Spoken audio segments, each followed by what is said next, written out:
Amen? Amen po ba? Kung nakikita po ba sa pananalita? Nakikita po ba sa gawa? Nakikita po kung paano natin i-treat yung tao sa ating paligid. Amen po? So, sabi po rito, no, ang taong makadiyos, ano ang kanyang pamantayan sa kanyang pamumuhay? Anong pamantayan natin tayo? Bilang Kristiyano, anong pamantayan natin? Salita ng Word of God. Amen? So, bilang mga anak ng Diyos, no, ito ang pamantayan natin.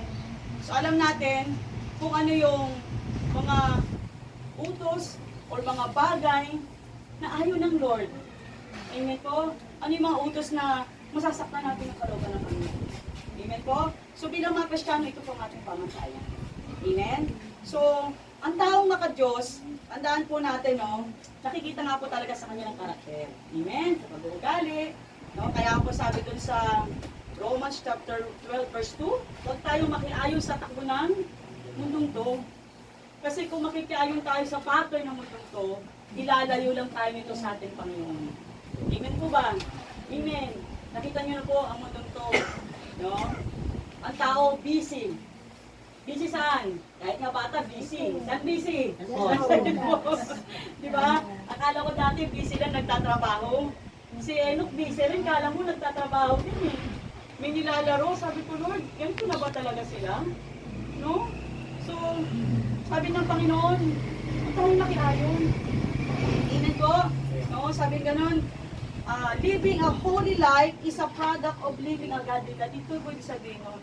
Yung namumuhay ka ng maka-Diyos, yun po yung produkto niya, yung nagiging, lumalakad ka ng may kabanalan. Amen. Amen. Amen po ba? Amen yun ang produkto niya. Sasabihin mo, bakit siya, ito banal. Diba may gano'n sabi sa'yo? Bakit? Kasi yung the way ng pamumuhay niya, puro maka-Diyos. Amen po? Amen. Kasi po, sabi po rito, no, being godly is a lifestyle. Amen po. Lifestyle yan eh. Kaya sabi ni Pablo, train yourself to be godly. Lifestyle mo na siya. Ibig sabihin yun na yung pinakagawian mo. Ibig sabihin, pinipili mo na gawin yung tama.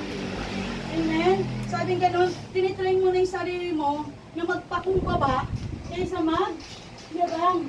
Amen? Mas pinipili mo na maging mapagbigay kaysa mag-dakot. Yung natin, lifestyle mo na siya eh. Ibig sabihin, although lahat tayo may choice. Amen? Pero nagsinani mo ng, alam mo na yung pamantayan ng Panginoon. Alam mo na kung anong gusto ng Panginoon. Alam na natin siyang pumutos. Amen? So pag sa pumutos sa Old Testament, sa New Testament, naging dalawa na lang. Amen po. Yung sa pumutos na yan, nandun yung ano, huwag kang sasamba sa Diyos-Diyosan. Amen po ba? Amen po. Para pa ano ko na si nanay ko. Kasi itong Bible na to galing po sa akin dinan. Catholic ko po yun ha. Pero hindi nila binabasa ang Bible kaya hindi po nila natutuklasan yung katotohanan. Amen po? So sabi po rito, no, tayo mga tinuturuan natin sa sarili natin na tayo nagiging ano na, mapagmahal. No? Tayo nagiging maging paraya. Ibig sabihin, kasi ang naturalesa ng tao, gusto niya siya lagi na una eh. Gusto niya ako. Diba? Bago siya mag-share, kailangan nag-uumapa muna yung kanya. Kung may tao kasi na i-share niya, yung tira-tira lang. May ganun tao eh. Amen? So, lifestyle po talaga siya, yung pagiging makadiyos. Amen po? So, sabing gano'n, no? Be careful po, sabing gano'n, no? Sabing gano'n, kung gagayahin natin, yung mga taong nabubuhay sa sanlibutan ito, hindi ka makadiyos. Ibig sabihin po, kung gagayahin mo yung classmate mo, gagayahin mo yung kapitbahay mo, nakikita mo yung pamumuhay niya. Against sa Panginoon, ibig sabihin, yung classmate mo, ang gathering nila, inuman, gagayahin mo ba? Pakikiayon yun. No? Pakikiayon. Kaya, isa rin po totoo ko, si Parson, tsaka si Clenny, tsaka ako, iba na kasi yung gathering namin eh. Pag swimming lang, kwentuhan. Sila kasi pag ang gathering nila, inuman. Kapag walang alak, hindi sila masaya. So, siyempre, magkaiba na kami. Di ba? Nalulungkot ako kasi siya, ang pinili niyang kaibigan, iba eh. Amen? Iba. Kaya sabi ko nalulungkot ako. Kaya nung parang pinag-pray ko. Kaya kung makikiayon tayo, no, sa mga taong nakakasalamuhan natin, na alam mong hindi makadiyos na pamumuhay, anong gagawin mo? Lalayo ka. Set Kasi apart. alam mo po minsan, ang nakakalungkot, no? Alam mo yung tawag dito, di ba dati dito sa Tambak, di ba dati dito sa atin, di ba mabaho? Sa sobrang baho na, sanay na yung ilong natin. Amen. Huwag lang yung sobra-sobra at talaga nag-react tayo. Pero, nung nagdala ko dito ng kaibigan, una niyang naamoy dito, sumusuka. Di ba? Ganun kasi minsan ang kasalanan. Minsan, nakikisalamuha ka sa tao, nagugulat ka, nagiging immune ka na sa kasalanan. Sanay na. Nasasanay ka na, nagiging mahal ka na. Kaya be careful po. Be careful din po sa sinasamahan natin. Make it sure na ang influensya niya sa iyo Mabuti. is maka-Diyos. Ang pamantayan niya is about Word of God. Bad company, Kaya nga po inihikayat ko po corrupts kayo na good character. magbasa ng lagi ng salita ng Panginoon. Kasi bakit? Dito niyo malalaman ang katotohanan. Amen po. Dito niyo malalaman kung ano yung mga bagay na nabibigay kaluguran sa Panginoon. Mapiplease mo ang Lord. Andito yung mga bagay na ayaw ng Panginoon. Amen? Amen po ba? So kagabi po, ang ganda po ng teaching, no? Sa bunlo, no? About fear of God. Totoo naman po talaga. Opo. Kasi po may mga tao, kung lumapit sa Diyos, casual lang. Alam mo yung casual lang? Pero po sa Hi Lord. sa Biblia, ang mga propeta, Parang ganun lang. no? Hi Lord. Ang mga lingkod ng Lord, pag lumalapit sila sa Diyos, nanginginig. Alam mo yon? Bakit? Nanginginig sila sa takot kasi alam nila ang Diyos ay makapangyarihan sa lahat. Banal. Hindi katulad ng tao na parang kung tawagin lang, Jesus lang, gano'n. No. Ang mga, kaya kay David, grabe yung teaching. Ang mga tao, ang mga ano sa Biblia, pag lumapit sila sa Panginoon, grabe yung paggalang nila sa Panginoon. Eh ngayon, iba na eh, no? Sabi ko, oh nga no, Lord. No, iba na sila ngayon eh. Maraming tao parang wala nang paghanap sa Panginoon. Hindi nila alam, pwedeng kuhanin ng Lord anytime ang buhay nila. Amen po? Di ba po pag nagpipray tayo, ako pag nagpipray ako, lagi ko sinasabi, may pagmamalaki po ba tayo sa Lord? Wala eh. Sabi ko, Lord, lahat ng meron ako, nagmula sa'yo. Anong meron ka na lang? Buhay. Pero Lord, itong buhay na to, nagmula pa rin sa'yo eh. Sana po wag po natin We are makalimutan yung nothing. purpose natin bilang tao. Ano po?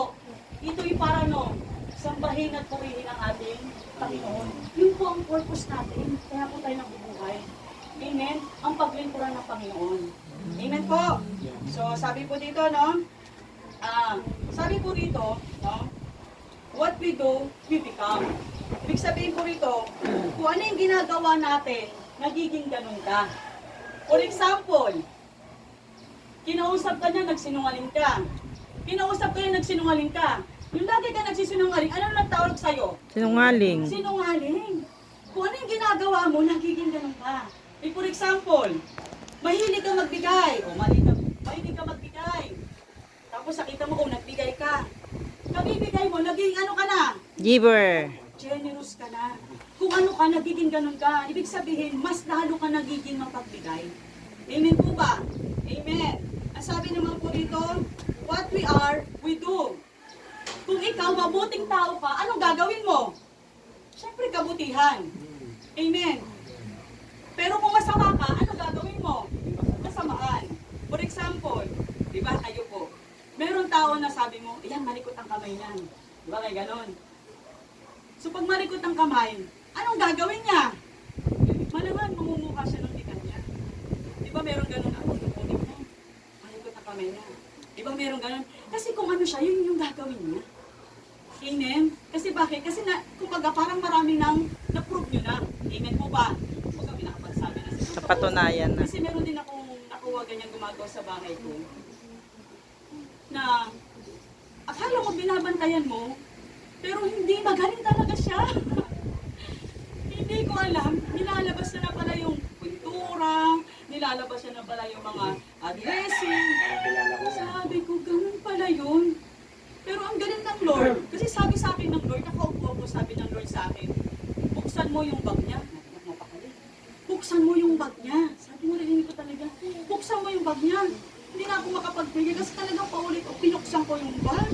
Pagbukas ko ng bag, nakita ko, meron pala siyang nagaya ng, alam mo yung sa Max Blue, yun niya pala nire-refill yung pintura. Grabe. Yun na, yung bote ng 1 litrong yun na pala sinasayang ang ginagamit niya, yung cup na puti. Sabi ko, Lord, salamat kasi nireveal mo. Yung may naririnig ka na, pero gusto mo pa rin pagkatiwalaan, pero gano'n na pala, no? Kung ano yung ginagawa niya, gano'n siya. Sabi ko, ano, Lord? No? Talagang mawawala lang yun kung isusuko niya sa Panginoon yun. Kung itataklo niya, kasi saganang kanya, hindi natin kayang magbago. Saganang atin, wala sa tulong, hindi natin kayang magbago. Ano po sabi doon sa sa Lucas chapter 6, verse 43 to 45? Anong sabi doon ng Lord? Ang mabuting puno, hindi mamumunga ng Masama. Amen po ba? Ang sabi doon, at ang masamang puno, hindi mamumunga ng mabuti. Amen po. So yun po yung natin, no? Sa oras na ito. So sa tanong ko lang po, no? Paano po ba mabuhay ng godly? Paano po ba mabuhay ng mga Diyos? So, nagbigay lang po ako ng 3 puntos or 3 step para kapupulutan po natin ang aral sa hapon nito. Amen? So sabi po rito sa number 1, godly life is improving internal attitude. Ibig sabihin po ng improving, nire-refine mo. Amen? Ina-upgrade mo. Amen po?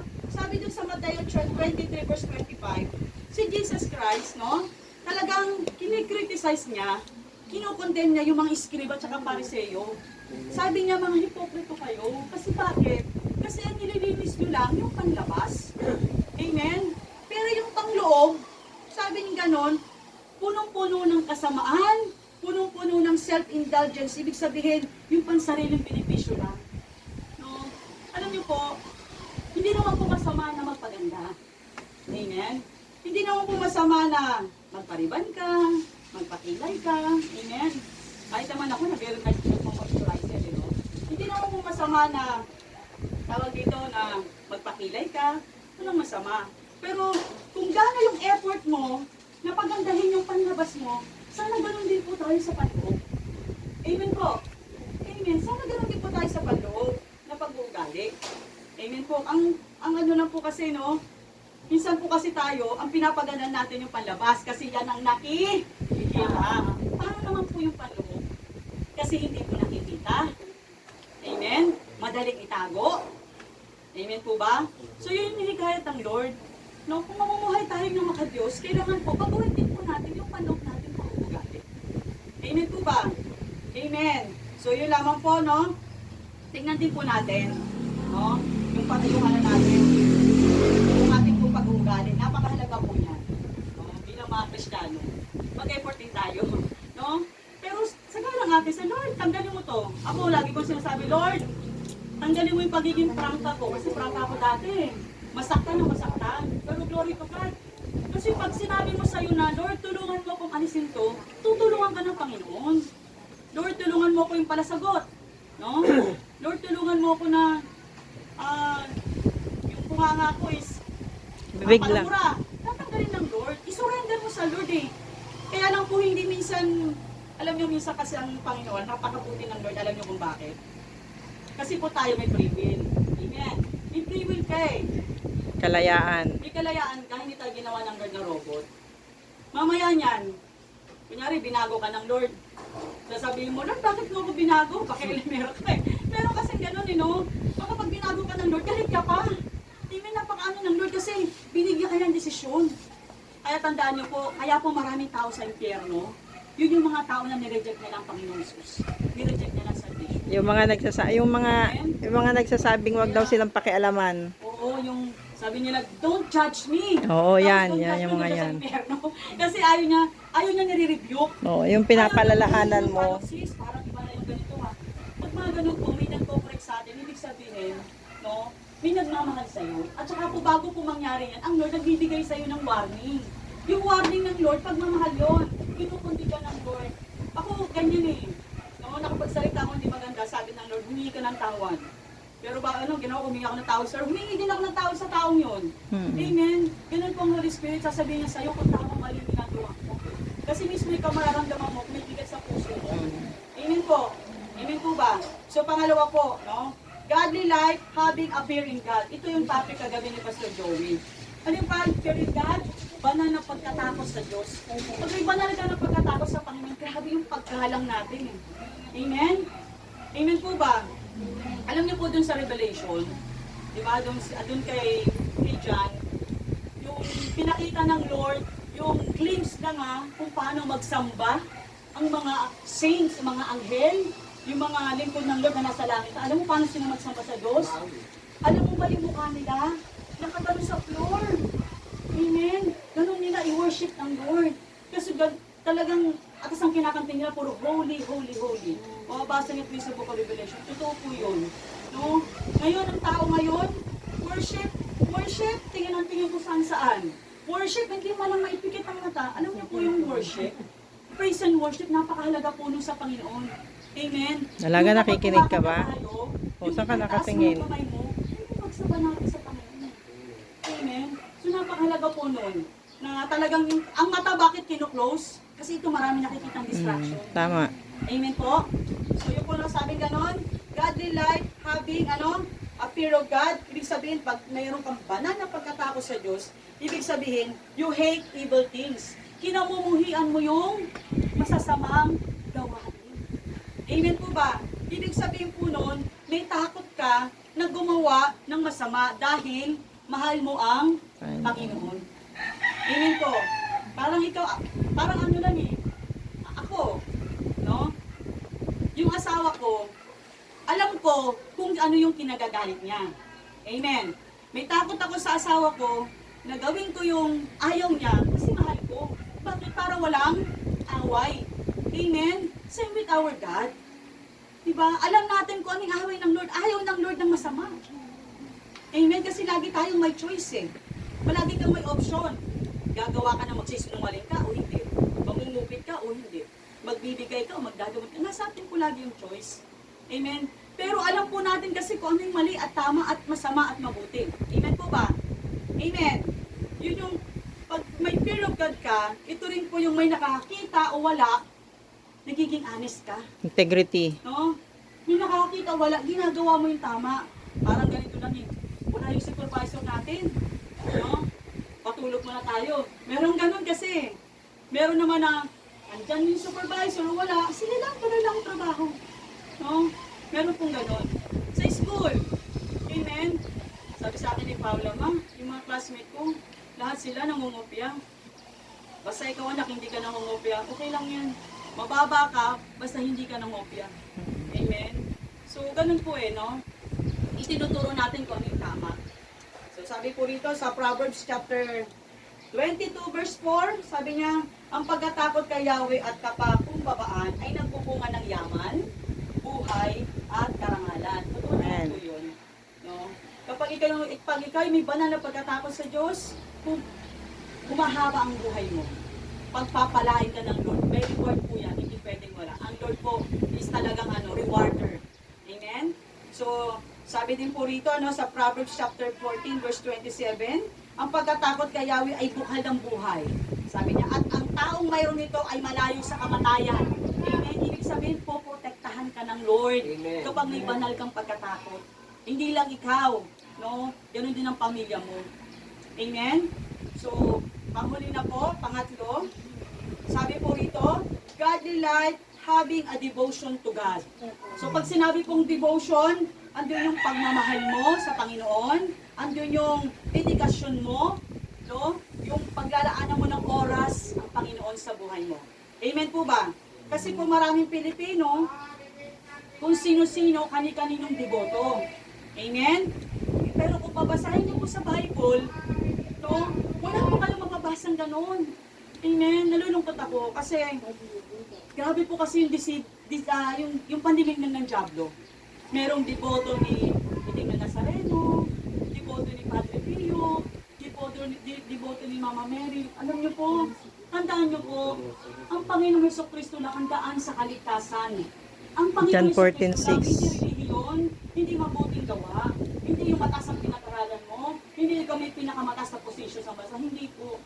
Only Jesus Christ. Siya lang po ang I tatanggap at am the magkaroon ka ng way, personal the truth, na and the relasyon sa life. Panginoon. Amen po ba? Yun ang ano ng Lord eh. Ang tanong ganito, pag sinabing may personal kang relasyon, intimate ka, ibig sabihin, kilala mo yung Diyos na pinaglilingkuran mo. Amen. Amen po ba? Kung ikaw, kilala mo yung buhay, yung baho ng kapitbahay mo, sana ganun din ang Panginoon. Alam mo kung ano yung ayaw ng Lord, alam mo kung ano yung nakakalungkot sa Kanya. Hindi lang po yung, kilala mo lang kung ano yung buhay ng, ano yung favorite ng crush mo, favorite ng mga paborito mong mga artista.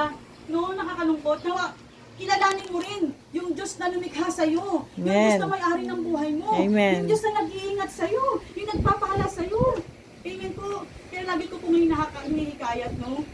Huwag po natin katamara magbasa ng salita ng Panginoon. Ito yung nakakalungkot eh, no? Marami po nagkiklaim na Kristiyano na, pero no, hindi nakikita sa kanilang pamumuhay. At alam ko, wala naman po dito yun. Amen po ba? Amen. Hindi naman po ako galit. No? Papaliwanag So, lang.